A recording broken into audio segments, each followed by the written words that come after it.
right, King Dollar's had a volatile year, but it's down about 8.5% since last January, year on year. But this week the dollar is up over 1%. Our question is the dollar's downward trend coming to an end? Let's bring in Nick Benenbrook. He's head of currency strategy, Wells Fargo. CNBC's great Rick Santelli. Rick Santelli, apropos of our conversation about Bernanke and the rest of the team, don't you kind of need a credible Fed chairman and a credible Treasury secretary to have a credible currency?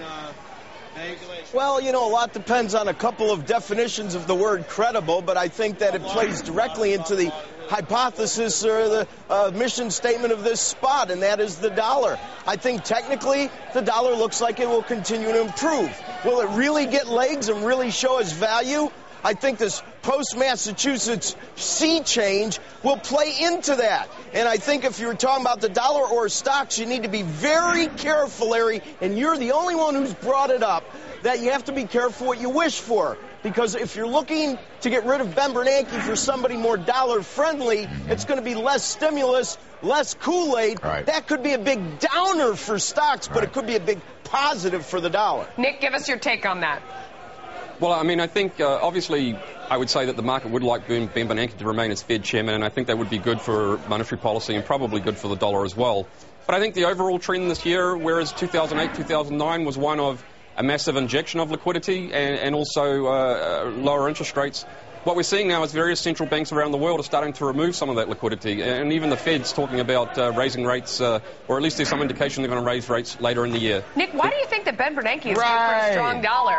You lost us back there. We were trying to let you finish the point, but we need a little bit more explanation on that front. Oh, well, I think it's not so much the dollar per se, but I think it's more in terms of his experience, in terms of his analysis of the Depression and going through these very difficult times that we've been through, for example. With all due respect, I think Ben Bernanke, ever since he set foot on the scene, has been an absolute, unmitigated disaster for the dollar. And by the way, that is one of the reasons that the Republicans in the Senate are lining up against him. No, I've never seen the guy let him disagree strongly with you. Yeah, go ahead. Disagree strongly with Larry. Where am I wrong? Look at the charts, for heaven's sakes, over the last 8-9 years. No, I think, I mean, it's been a very challenging time, but I think, again, when we looked at where we were and where the market and where the economy could have gone, I mean, we've avoided depression and we've avoided deflation, and the byproduct has been these very inflated markets, these very inflated commodity and emerging and equity markets, for example. And I think as and when the liquidity gets removed, I think that's going to hurt some of these markets. I think some of the currencies that have done very well will suffer a little bit. And the dollar, which was kind of one of the big losers from the sort of very inflated markets, I think it's going to come back in 2010. Rick Santelli, last word. What about the euro? A lot of people are talking total euro collapse because of Greece and other reasons, Rick. The euro will play a big role in this, obviously.